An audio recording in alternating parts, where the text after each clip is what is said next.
Welcome to Quest Givers. I'm the DMG and this is my buddy DM Scotty.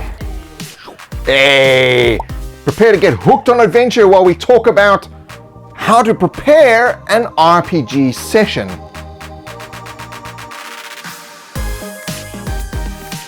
If you're looking for adventure, excitement, thrills, and a dice-rolling good time, sit back and enjoy the next few minutes with Quest Givers DM Scotty and DMG. They're taking you on an epic journey through the role-playing experience every Friday. Learn the ways of the Game Master, the Dungeon Master, and delve into the minds of the players. Grab the modules each month to support the channel and play the campaign with your gaming group. You're sure to get hooked on adventure.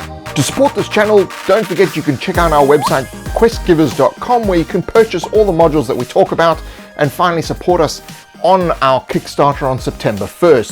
If you join our mailing list, you get extra content about the modules, or if you just want to use them in your games. So, Scotty, how to prepare for an RPG session. So, you've got all this wonderful material, you've cooked up your own world and that sort of thing. How do you kind of put things together as a DM? How do you kind of what are the things how do you prepare your game? Now here's what I do, right? You want to get in that mindset. You want to get in the mindset of, you're running the game, and you can do that by different ways. You can a fun way to do is play music during your session. It's so easy to find music these days. There's all kinds of playlists listed online. You can go even to YouTube and play. They have long videos of just music you can play. So that's really, really cool. You want to have an inviting place for your players to come. So, have a nice place to sit down and play, have a place for snacks, have your dice ready, have all your paraphernalia that you like at the table all ready to go. And snacks are very important. And of course you want to read over the module, and make sure you know what's going on. Some people, get more involved in that, like they really want to know it by heart, and some people are better at just winging it, like they read it over once and then they'll just kind of wing it from there. I'm a wing it guy. I like to wing. But yeah, you're right. Preparing is a multifaceted thing. So as Scotty said, you want to read through the module if you're going to run a module, or you want to know what your narrative points are going to be when you're running the module. What sort of things do you need to hit along the storyline to make this work? So that's generally what I go through first. I outline the skeleton of the story, and I then sort of make notes about what's going to happen at each sort of stage. And then it's about not getting into character, but getting to grips with what the characters are and what their motivations are. Because when you're playing, players are going to do things that you just don't expect.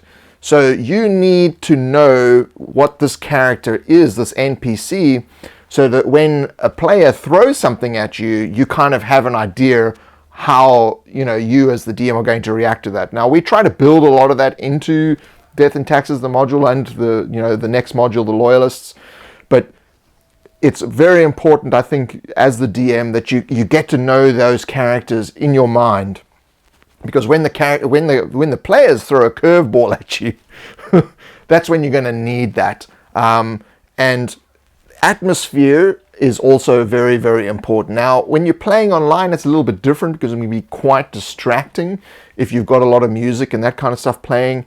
There may even be copyright issues if you're streaming, so that's a little bit different. But then it's more about, if you're doing it online and maybe you're streaming, then it's, more about sort of, what's behind the people. We have a nice backdrop here. You can't see all the crap that's behind it. But those are the kinds of things, so people can see your face. I don't like playing in games where I can hear a person, but I can't see their facial reactions. So ask each person to have their camera on. Some people won't want to do it, so that's not, going to be you're not going to be able to overcome that. But I personally prefer it when you can actually see the reactions from the players. So these little prepared things and what your expectations are, a lot of people will do a session 0 for this specific thing, how to actually prepare for the campaign. Once you understand what it is that your players want to get out of the game, then you know how to provide that. Oh, totally, yeah. And different groups are different. Like some groups just love to role play and barely roll any dice. Other groups, just love to roll lots of dice and have tons of tactical combats. And so, you can run the game, for those kind of people, because you're kind of the host, right? You're hosting this thing. You're hosting an event that the people, are coming to, and they all want to have fun, and you're trying to facilitate that.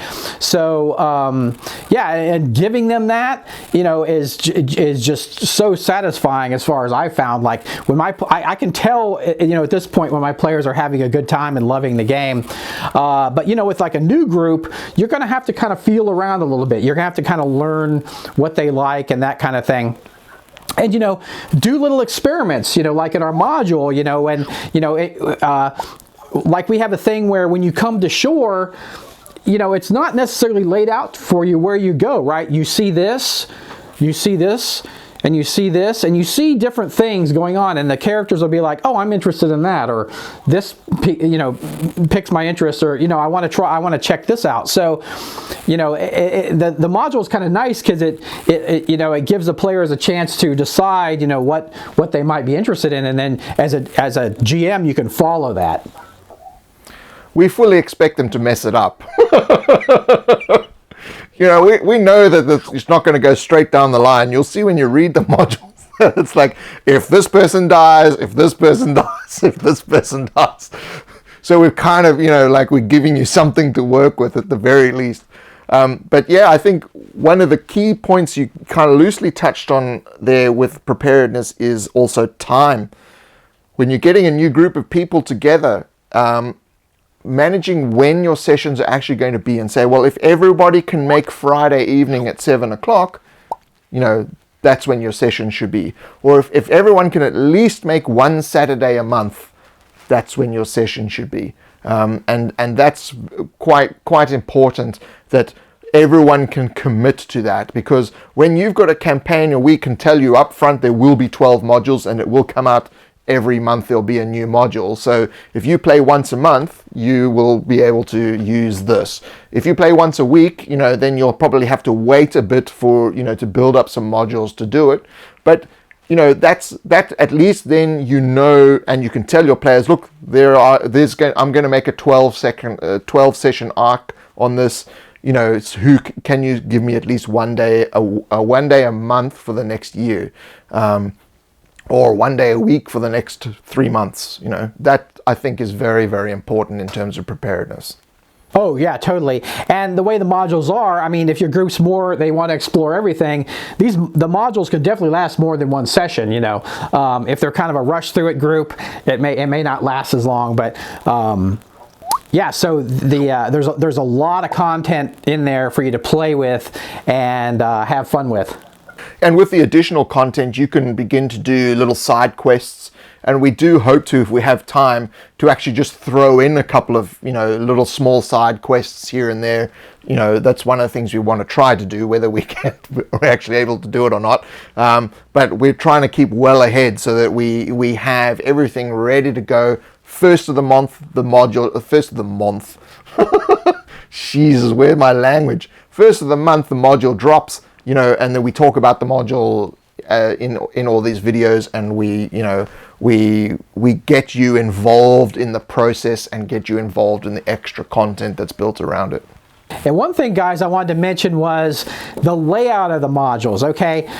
We're both GMs, right? We like our material laid out in a certain way that's easy to play. And like Gareth, like you said, you're a kind of off the wing guy, so you're not going to memorize the whole thing. You're not going to look through paragraphs of text and memorize every single little thing, right? The easier it is to pick out, the better. So we've got the way our modules laid out is it's so easy to find the stuff that you need, right? That's one thing I love about the layout of the modules. It's that, if you're looking for, oh, this person's, what if you ask this person this?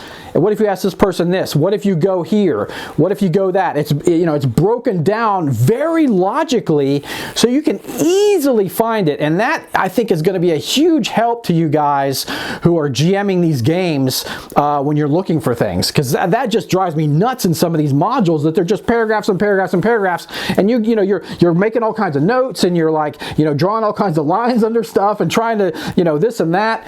With this module, I think you're going to have a lot less of that, actually, because it's so well laid out. I mean, that's key to what we did in designing this. Is we're thinking about preparedness and how, if you just sit down and want to play a module, you can literally open it up and start reading, and then away you go. The only issue with that, which I wouldn't personally have a problem with because I played it this way, is when it comes to the monsters, you've got to quickly find something that fits it in the monster manual. You'd have to think ahead in that respect. But it really is, we've tried to make it just sit down and play. But it depends on which system you're using as to how successful that's going to be. But seeing as that's the way I prefer to play, and I know, and Scotty knows as well, that players are not going to do what you expect. So it's probably best to at least read through it once, because the way we've written it is we've written it so that when you're reading it, you don't really know what's going to be happening. We don't give you the backstory up front. This is a story about X, Y, and Z, and this is what's going to happen. No. It reads, so you learning as you're reading, which makes it even more interesting for you as the DM when you're reading the module. You don't know what's going to be coming ahead. We don't tell you. You have to read through the module to find out. So we kind of force you into it in that respect, but we try to make it an interesting read, because then it's like, oh wow, this would be cool if the players discover this thing, or this thing, and you are getting that player reaction while you're reading it, and that's what we really wanted to come across. And that helps with your preparation, because you will become more invested in the module. And if you are more invested in it, then the players will become more invested in it as well. So that, I think, is key to what we've put together. Oh, definitely, yeah. And it makes it more interesting read, because you don't really know what's coming up next. If you get a module that says blah blah blah happens, and then you're just filling in the story, right? So with this module, you're learning it, as you read it. You're learning the story and the intricacies of it as you read it, and so it really makes it much more interesting. And it's not like War and Peace. I mean, the thing isn't long, so it's not like, oh, I'm going to have to read, this huge novel before I start the game. No, it's nothing like that. It's a very manageable read quickly, before you would start playing.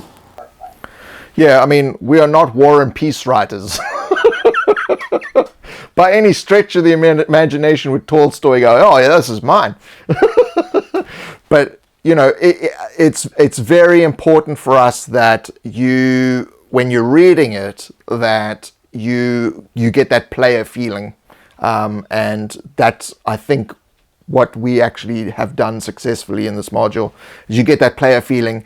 You get to see a little bit more than the players are going to see, but you don't know everything, so you're kind of reading ahead, and you want to find out what's going to happen next, and that really sort of sucks you in. And I think that's part of the preparedness is, you are going to have that element of fun, the enjoyment of creating your session, where you've got to create the monsters and stat out the NPCs and all these kind of things.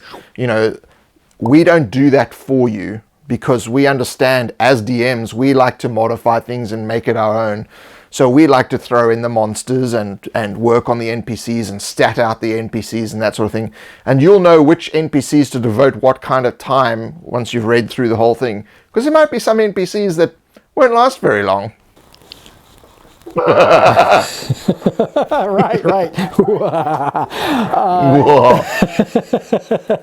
Yeah, and it's like with the stats, in a lot of modules, I use my own stats anyway.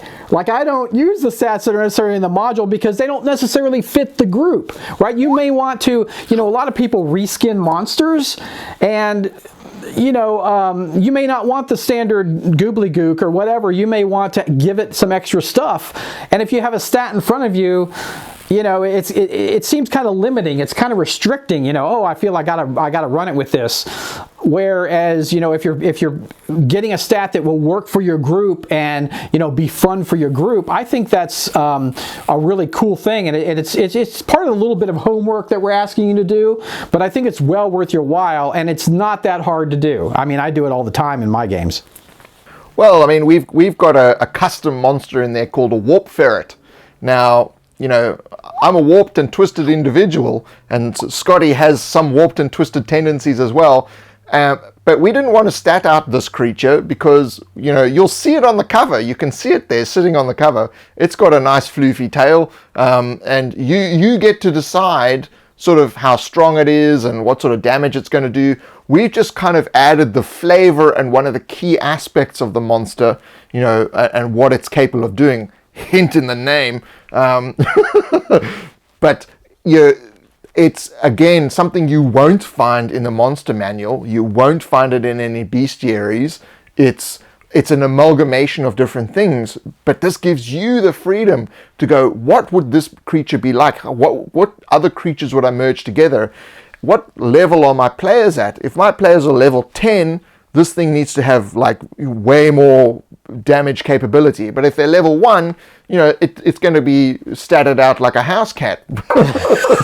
Right, and a very scary house cat. Let me tell you, this thing is deadly. It will terrify your players, I'm telling you right now. That's why there's only one. But there may be more. But it's so cute, It's so fluffy. Yeah, I can't wait for you guys to see it. It's an awesome, terrifying thing. And if you have seen it, mention it in the comments below. And, like a low-level party is going to be surprised by this thing. It's like, it's not what you expect with the first level. It's not like a couple goblins you beat up, It's terrifying. So, it's very unexpected. That's what we like. Subvert your expectations. That's what helps to invest in the story and in the world. So hopefully this video has helped you understand how you can better prepare for your session, giving you more insight into our module and how we prepare and create these things. And we'd love to hear from you, and we'd love to have you subscribe to our mailing list so you can get extra content. So we'll see you in the next video.